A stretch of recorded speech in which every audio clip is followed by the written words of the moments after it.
There's nothing more cringe than a gaming journalist that is deep down 110% focused on being an activist, first and foremost, where every single thing that they talk about and cover has to be twisted and contrived into some kind of political narrative that fits some kind of like identity politics, whether it's a trans narrative or some kind of other, I guess, LGBTQ narrative that they want to promote, or even, race oriented, or just, it's fucking cringe. Well, for the longest time, we've had a whole bunch of activists trying to promote this idea that Link is gay. Well, I just read another one that is absurd. This is I guess, an opinion piece off of The Gamer, which is a really high focus SJW website. Like this site is a good plethora of content if you want cringe. Now, this says Link is a trans character in whatever way we want them to be.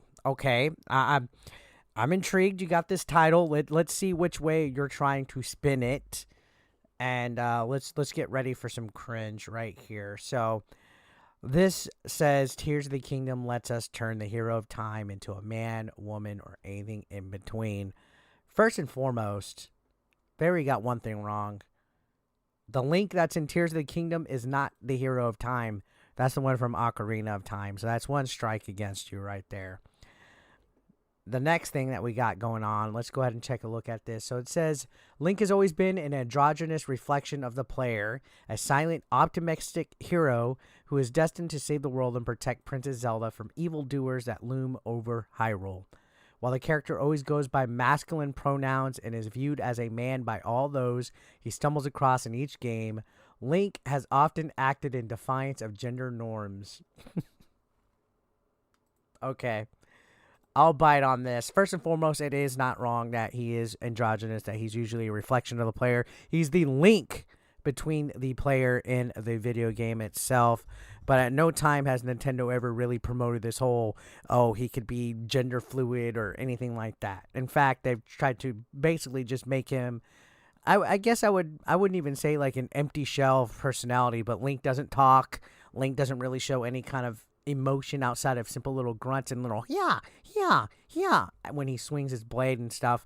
Now, I already know where this is going to go before I even fucking read it, because it's the same song and dance that all of these gaming activists write when it comes to Legend of Zelda, that you can put girl clothes on Link at one point in the game and things of that nature, which I'm going to give my thoughts on that. But just to entertain this website, let's look at it. So this says, most games allow him to act, dress, talk, and express himself in ways that rally against cisgender or cisgender normativity. He's never once destined to exist as a symbol of heroism bound by masculinity. This freedom of expression is liberating. Oh my God. So they're trying to be artsy-fartsy with this. Now, in Breath of the Wild, there's a part where he has to actually dress up in garb where there's like a mask. The Gerudo Desert area. The only reason why he's wearing female clothes in that section is because the village itself is all female. If he's not wearing female fucking clothes, his disguise is not going to work, you fucking morons. I don't understand why these people are always like, oh, well, it's gay and he's trans because you could dress him. No, he's wearing that. Cross-dressing isn't trans, guys. Just because you cross-dress does not mean that you're trans. Just because you might be a drag queen doesn't mean you're trans. You're just wearing women's clothing as a disguise in the game. All right? I don't understand. Link is in an area where it's female populated. If he goes in anything else besides what they wear, he's going to be busted.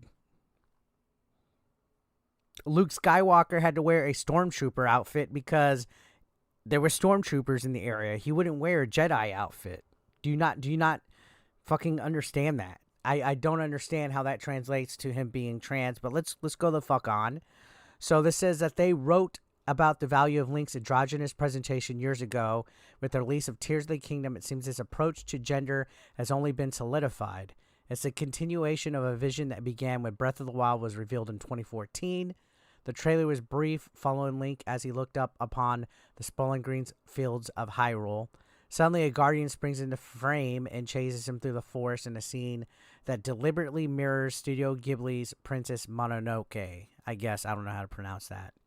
So it basically says that Link has a real feminine look right here that we'd never seen before, and that it felt deliberate. And then right here, here's the quote. This is where it all began, a journey of queer exploration that dared to ask if this coming vision of Zelda would not only flip the gender of this iconic character, but perhaps go even further. Jesus fucking Christ.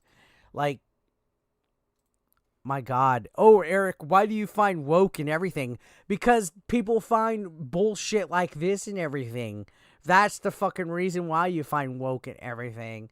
So this goes on and talks about how people speculate about whether he's no longer a man. He's a man. I hate to break it to you.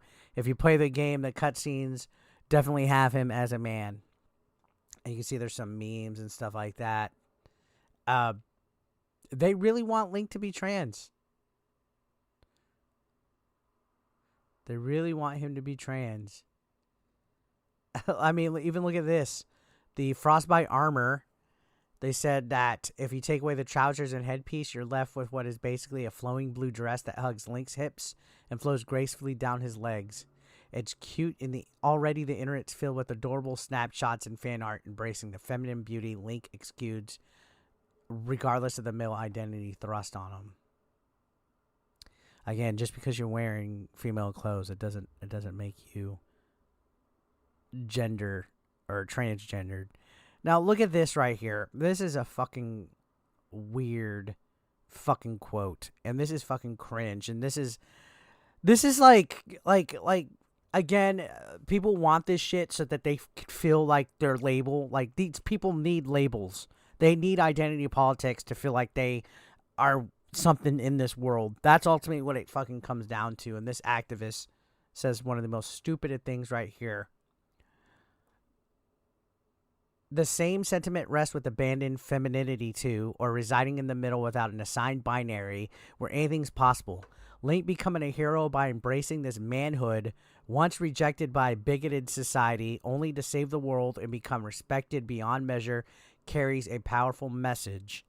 Not to mention how badass he'd look with top surgery scars peeking out from his archaic tunic.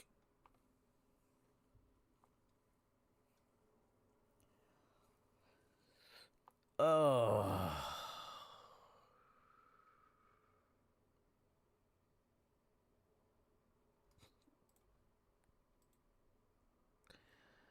How badass Link would look with top surgery scars, guys, peeking over his tunic. These people are fucking weird. Alright, I'm out.